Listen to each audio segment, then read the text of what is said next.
पास का अठवारे का बुधवार पहला पा। प्रेरित चरित मेरे पास जो है वह तुम्हें देता हूं।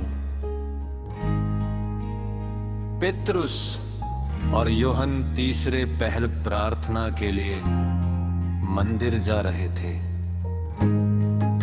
लोग एक मनुष्य को ले जा रहे थे जो जन्म से लंगड़ा था। वे उसे प्रतिदिन लाकर मंदिर के सुंदर नाम फटक के पास रखा करते थे, जिससे वो मंदिर के अंदर जाने वालों से भीख मांग सके।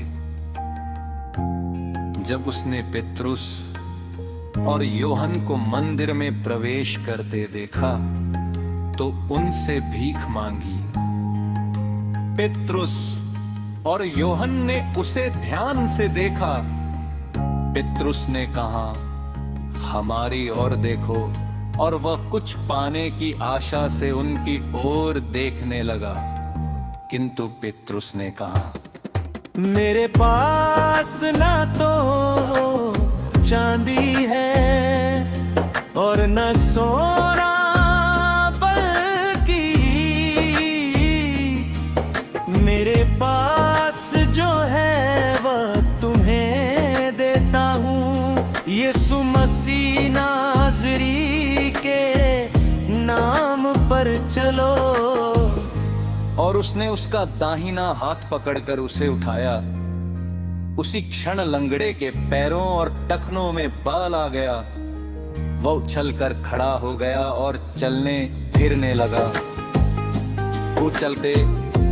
उछलते तथा ईश्वर की स्तुति करते हुए उनके साथ मंदिर आया। सारी जनता ने उसको चलते फिरते तथा ईश्वर की स्तुति करते हुए देखा। लोग उसे पहचानते थे, ये वही था जो मंदिर के सुंदर फटक के पास बैठकर भीख मांगा करता था। और ये देख कर कि उसे क्या हुआ है, वे अचंभे में पड़कर चकित रह गए। प्रभु की वाणी। सुसमाचार लुक्स के अनुसार पवित्र सुसमाचार। उन्होंने प्रभु को रोटी तोड़ते समय पहचान लिया।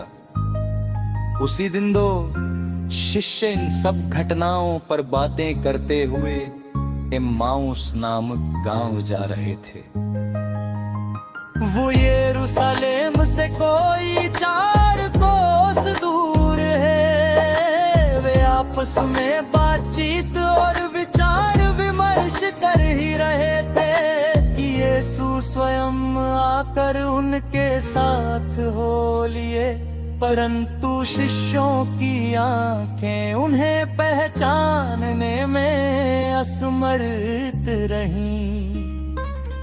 यीशु ने उनसे कहा, आप लोग राह चलते किस विषय पर बातचीत कर रहे हैं? वे रुके।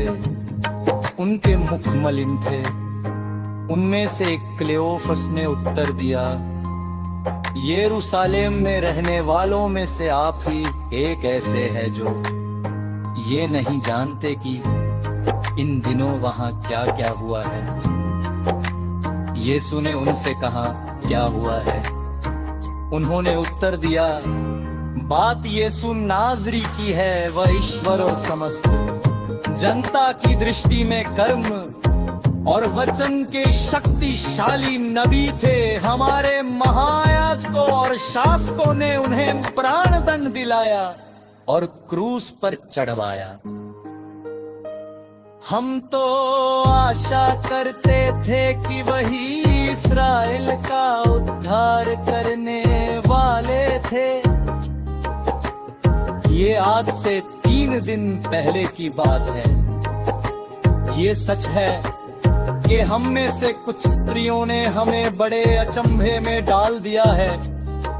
वे बड़े सवेरे कब्र के पास गईं और उन्हें यीशु का शव नहीं मिला।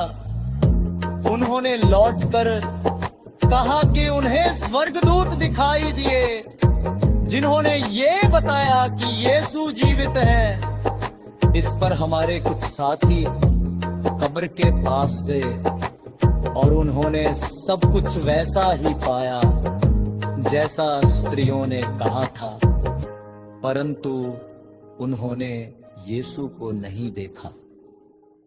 तब यीशु ने उनसे कहा, रे निर्बुद्धियों, नबियों ने जो कुछ कहा है उस पर विश्वास करने में तुम कितने मंदमती हो। क्या ये आवश्यक नहीं था कि मसीह वो सब सह ले और इस प्रकार अपनी महिमा में प्रवेश करे? तब मूसा से लेकर अन्य सब नबियों का हवाला देते हुए जो कुछ धर्म ग्रंथ में अपने विषय में लिखा है वो सब यीशु ने उन्हें समझाया। इतने में वे उस गांव के पास पहुंच गए जहां वे जा रहे थे। लग रहा था जैसे यीशु आगे बढ़ना चाहते हैं। शिष्य ने ये कहकर उनसे आग्रह किया, हमारे सौ बह जाए, सांझ हो रही है और अब दिन ढल चुका है। और वह उनके साथ रहने के लिए भीतर गए। यीशु ने उनके साथ भोजन पर बैठ कर रोटी ली, आशीष की प्रार्थना पड़ी और उसे तोड़कर उन्हें दे दिया। इस पर शिष्यों की आंखें खुल गई और उन्होंने यीशु का पहचान लिया, किंतु यीशु उनकी दृष्टि से ओझल हो गए।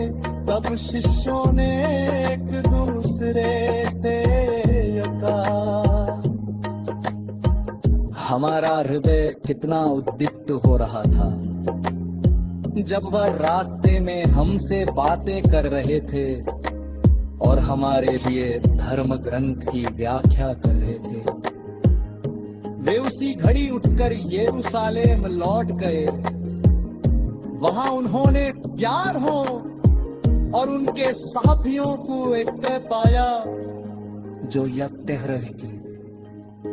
प्रभु सचमुच जी उठे और सुना को दिखाई दी है।